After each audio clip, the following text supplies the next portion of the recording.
ஓம் சாய்ராம். சாயன்பர்கள் அனைவருக்கும் சாயப்பாவின் அன்பும் ஆசீர்வாதமும் கிடைக்க மனதார பிரார்த்தனை செய்கிறேன். என் அன்பு குழந்தையே, உனக்கு எதிரியே இல்லாத ஒரு சூழ்நிலையை உன் சாயப்பா உருவாக்கி தரத்தான் இன்று வந்திருக்கின்றேன். என் செல்லமே, உன்னை அங்கே கஷ்டப்படுத்தி அதில் சந்தோஷம் அடைந்தவர்களுக்கு இந்த சாயப்பா நிச்சயமாக தண்டனையை வழங்கத்தான் போகின்றேன். இதை நான் உன்னிடத்தில் ஏற்கனவே சொல்லி இருக்கின்றேன் அல்லவா? என் செல்லமே, நீ இன்னும் அந்த மனவேதனையிலிருந்து மீண்டு வராமல் தான் தவித்து கொண்டிருக்கின்றாய். உன்னை காயப்படுத்தியவர்கள் இப்போது சந்தோஷமாக இருப்பது போல உனக்கு தோன்றலாம். நான் இவர்களை எல்லாம் கொஞ்சம் காலம் விட்டு வைத்திருக்கின்றேன் என்பதை நீ புரிந்து கொள்ள வேண்டும். ஆனாலும் அவர்கள் அதையும் மீறி ஆடாத ஆட்டம் எல்லாம் ஆடும் பொழுது நிச்சயமாக அவர்களுக்கான மிக பெரிய தண்டனையானது கிடைத்தே தீரும். என் செல்ல குழந்தையின் மனதை காயப்படுத்தியதற்கான தகுந்த பலனை அவர்கள் அனுபவிக்கத்தான் போகின்றார்கள். உன்னை வேண்டுமென்றே மனவேதனைக்கு ஆளாக்கிவிட்டு அங்கே அவர்கள் சந்தோஷமாக கும்மாளம் போட்டுக்கொண்டு இருக்கின்றார்கள். உனக்காக முழுமையான ஆதரவு யாரும் இல்லை என்ற காரணத்தினால்தான் உன்னை மனவேதனை அடையச் செய்து உன்னை கொடுமைப்படுத்தி சந்தோஷம் கண்டு கொண்டிருக்கின்றார்கள். உனக்கு யார் யார் உண்மையாகவே துரோகங்களை செய்தார்கள், யார் யாரெல்லாம் உன்னிடத்தில் போலியாக நடித்து கொண்டிருக்கின்றார்கள் என்பது எல்லாம் எனக்கு நன்றாக தெரியும் அல்லவா? என் செல்லமே, அவர்களுக்கான காலம் நேரம் நெருங்கிவிட்டது. இனி யார் நினைத்தாலும் அவர்களை தன்னுடைய பாவத்தின் தண்டனையை பெற்றுக்கொள்வதிலிருந்து யாராலும் காப்பாற்ற முடியாது. நீயாக வாய்விட்டு உன்னுடைய வேதனைகளை சொன்ன போதும் உன்னை அவர்கள் எல்லளவும் கூட மதிக்கவில்லை. நீ படும் கஷ்டத்தை அவர்கள் கண்டு கொள்ளவும் இல்லை.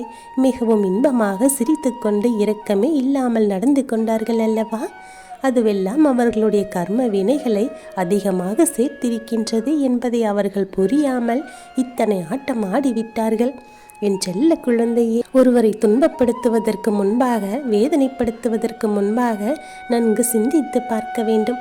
இதே நிலை நாளை நமக்கு ஏற்பட்டால் நாம் எத்தனை கஷ்டங்களை அனுபவிப்போம், நம்மால் இதையெல்லாம் தாங்கிக் கொள்ள முடியுமா என்ற சிந்தனையானது முதலிலே எழ வேண்டுமல்லவா? ஆனால் அப்படியெல்லாம் நினைக்காமல் தான் மட்டுமே 1000 வருடங்கள் இந்த பூமியில் இருப்பது போல எண்ணிக்கொண்டு, யாரும் எதை வேண்டுமானாலும் செய்துவிட்டு போய்விடலாம் என்று எண்ணிக்கொண்டு இப்படி ஒரு காரியத்தை உனக்கு செய்துவிட்டார்கள் அல்லவா? இவர்களிடத்தில் நல்ல எண்ணங்கள் இருந்திருந்தால் இது போன்ற ஒரு துன்பத்தை உனக்கு செய்திருக்க மாட்டார்கள். ஒருவரை காயப்படுத்த வேண்டும் என்ற எண்ணமானது மனதிற்குள் முதலில் தோன்றிவிட்டால் அந்த எண்ணத்தை அவர்களாகவே மாற்றிக்கொள்ள வேண்டும்.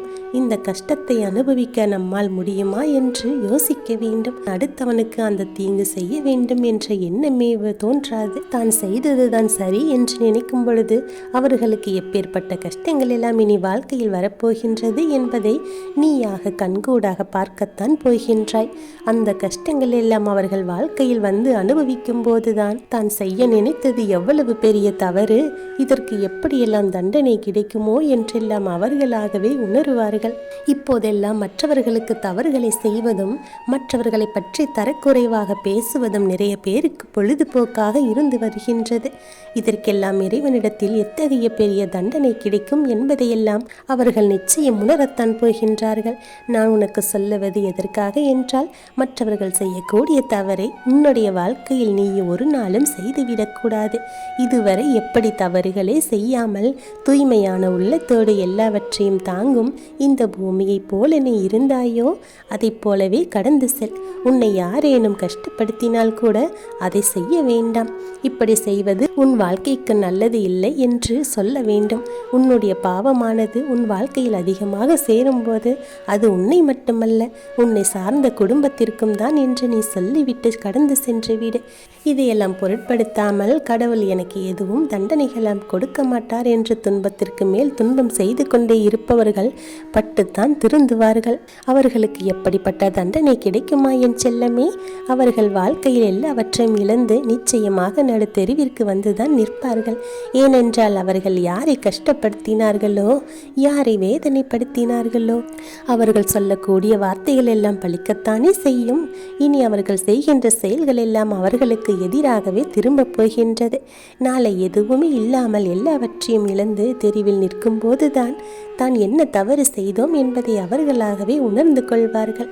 என் செல்லமே, அந்த நேரத்தில் நிச்சயமாக உன்னிடத்தில் வந்து தான் செய்த தவறுக்கு உன் காலில் விழுந்து கூட மன்னிப்பு கேட்பார்கள். நான் அன்றைக்கு அவர்களுக்கு தக்க பாடத்தை புகட்டி அவர்களுக்கு நல்லதொரு வாய்ப்பினை கொடுத்து மீண்டும் அவர்களை நல்ல வழிக்கு கொண்டு வருவேன். என் செல்லமே, அப்பொழுதும் அவர்கள் திருந்தவில்லை என்றால் நிச்சயமாக தன்னுடைய இறுதி காலம் வரை அதற்கான தண்டனையை அனுபவித்துக் கொண்டுதான் இருப்பார்கள். இதில் எந்த ஒரு மாற்று கருத்தும் இல்லை. என் செல்ல குழந்தையே, இவர்களை எல்லாம் நினைத்து கொண்டு நீ உன் முகத்தை சோகத்தோடு வைத்துக்கொண்டு கவலைப்பட்டு கொண்டு இருக்காதே. உன்னிடத்தில் என்னென்ன வேண்டுதல்கள் இருக்கிறதோ அதையெல்லாம் என்னிடத்திலே வந்து நீ சொல்லிவிடு. நீ எவ்வளவு சோகங்களையும் வலிகளையும் வேதனைகளையும் தாங்கிக் கொண்டு இருக்கின்றாய், இவற்றையெல்லாம் என்னால் புரிந்து கொள்ள முடிகிறது. உன் பாவப்பட்ட உன்னுடைய முகத்தையும் உன் வாழ்க்கையையும் பார்த்து நான் பரிதவித்து போய்விட்டேன். என்னுடைய குழந்தைக்கு இப்படி ஒரு துரோகம் செய்து விட்டார்களே என்று நான் வேதனைப்பட்டேன். என் செல்லமே, உன் வாழ்க்கையில் அனைத்தையும் இனிமேல் நான் பார்த்து கொள்கிறேன். நீ உன்னுடைய வாழ்க்கையை நிம்மதியாக வாழ வேண்டும். நீ ஆசைப்பட்டது எல்லாமே நடக்கப் போகின்றது. உன்னுடைய வேண்டுதல்களுக்கெல்லாம் நிச்சயமாக என்னிடத்தில் பலன் கிடைக்கத்தான் போகிறது.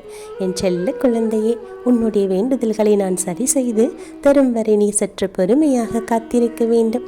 இதற்கு முன்பு அவசரப்பட்டு உன் வாழ்க்கையில் நீ எதையோ இழந்து விட்டாய்.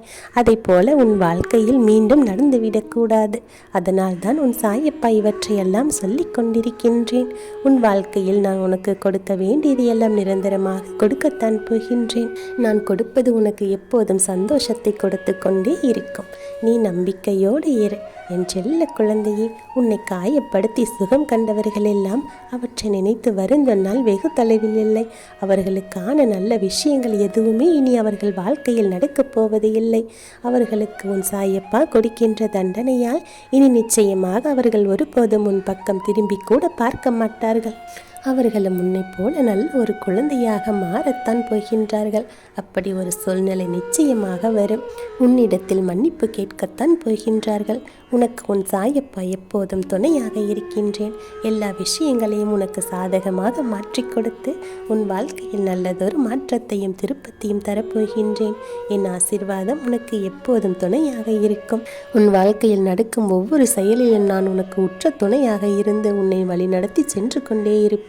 நீ பட்ட அத்தனை துன்பங்களும் கஷ்டங்களும் எல்லாமே காணாமல் சென்றுவிடும். நீ எதிர்பார்த்த நல்ல விஷயங்கள் எல்லாமே தானாகவே உன்னை தேடி வந்து சேரும். நீ எப்போதும் மகிழ்ச்சியாகவும் நிம்மதியாகவும் வாழப் போகின்றாய். என் ஆசீர்வாதம் பரிபூரணமாக உனக்கு துணை இருக்கின்றது. இனி உன் வாழ்வில் நடப்பவையாவும் நல்லதாகவே நடக்கும். நல்லதே நடக்கும். ஓம் சாய்ராம்.